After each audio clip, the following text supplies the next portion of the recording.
Hey kids, here's the next story, and it's the Aristocats. O'Malley Saves the Day. In a grand house in Paris, there lived a lady named, Madame Bonfamille, who had an elegant cat named Duchess and 3 kittens. Berlioz, Toulouse, and Mary. But these were no ordinary cats. They were very civilized. Each day the kittens had art and music lessons. So you could grow to be lovely, charming ladies and gentlemen, Duchess liked to say. The cats loved their home, and they brought Madame such joy that she decided her entire fortune would go to them after she died.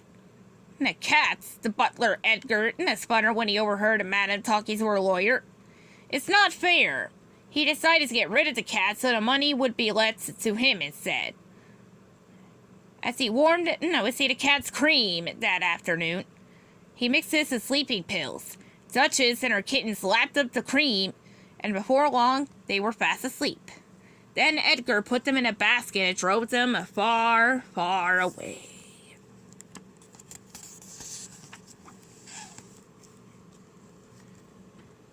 When Duchess and her kittens awoke, they were in the countryside far from home.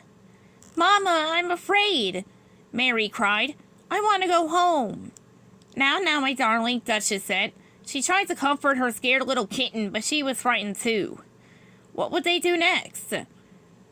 The sky grew dark, and raindrops splattered against the ground. The cats stuck inside their basket. "What's going to happen to us?" Toulouse asked, peering out at the storm. Duchess drew her kittens close. "Darlings, I just don't know." They were all alone. Hours passed. As soon as dark skies brightened, Duchess threshed, then quietly jumped from the basket. The sun was shining, but they were still in a strange place. Far from Madame and their friends. Frou the horse, and Roquefort the mouse. Here in the country, Duchess didn't know anyone. Then she met an alley cat named Thomas O'Malley. "Your eyes are like sapphires," he said smoothly, trying to charm her. Duchess gazed at him. They were as different as 2 cats could be. Still, she liked the way O'Malley walked and talked. Could he be the friend they needed? "I'm in a great deal of trouble," Duchess explained. "It is most important that I get back to Paris. Would you show me the way?"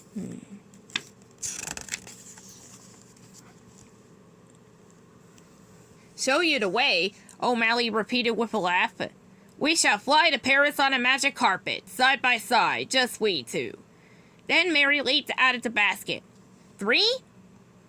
said O'Malley, eyes wide with surprise. Then Berlioz popped out. 4? And finally, Toulouse. 5? O'Malley stepped back. "Well, now, he paused. "What I meant, you see..." Duchess realized that the alley cat wasn't going to be the friend she hoped he'd be. She and her family began to walk away. When they heard O'Malley shout, "Hold up there," Duchess and the kitten stopped. A few minutes later, all 5 cats, waited by the road as a milk truck drove toward them. "One magic carpet coming up," O'Malley announced. "Step lively now." He helped the cats jump onto the back of the truck, then said goodbye.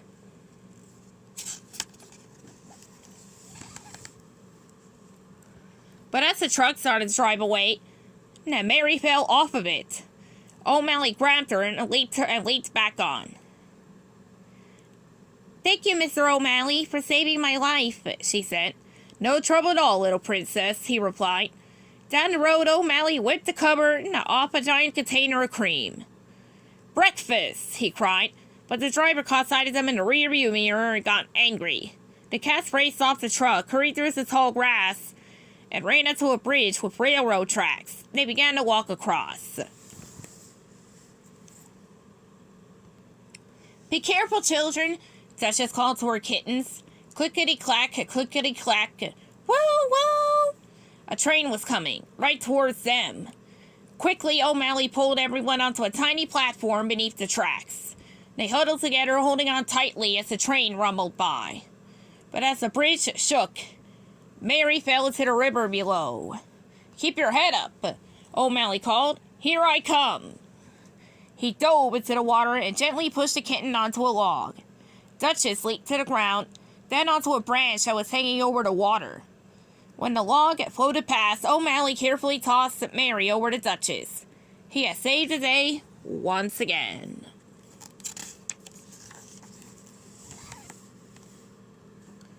That night, the cast reached the outskirts of Paris.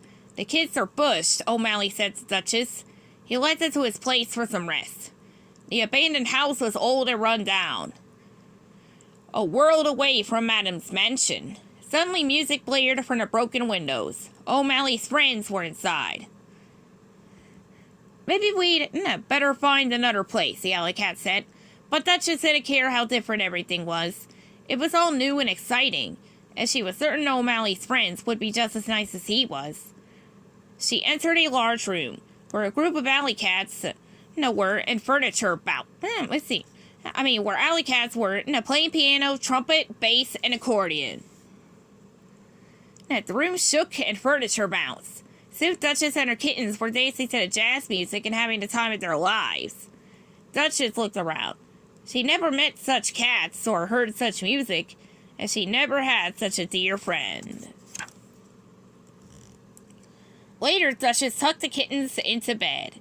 She and O'Malley climbed out to the roof and looked up at the stars. Your eyes are like sapphires, he told her again. This time, he wasn't just sweet-talking. He meant it. And all those little kittens. He curled his tail around hers. Duchess, I love 'em. He took a deep breath. They need a father around. Oh, darling, Duchess sighed. She explained that she really wanted to stay with him, but that they needed to return to Madame. O'Malley leaned close to Duchess. I guess that you know best. But I'm gonna miss you, he paused, and those kids too. In the morning, O'Malley walked the cats home. I'll never forget you, Duchess told him tearfully. So long, baby. The alley cat padded away. Just then, Edgar opened the door. He was surprised to see the cats again. Seconds later, he threw a sack over them and carried them to the barn. There, he tossed them in a trunk bound to Timbuktu. Roquefort, the cat's mouse friend, saw everything. He raced after O'Malley. Duchess, kittens, in trouble, he cried breathlessly. O'Malley sent the mouse to get the alley cats. And then he raced toward the barn.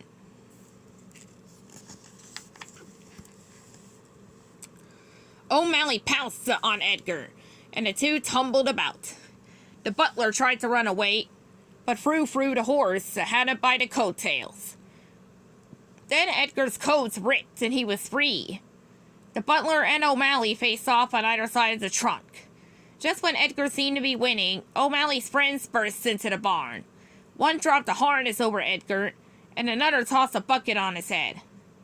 Roquefort quickly unlocked the trunk. O'Malley lifted the lid, and Duchess and her kittens jumped to safety. Then Frou Frou kicked Edgar, who tumbled into the empty trunk. The lid slammed shut, and the cats slid the trunk outside just as the mail truck arrived.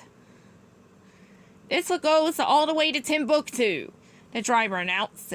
He loaded the trunk onto his truck, and just like that, Edgar was gone.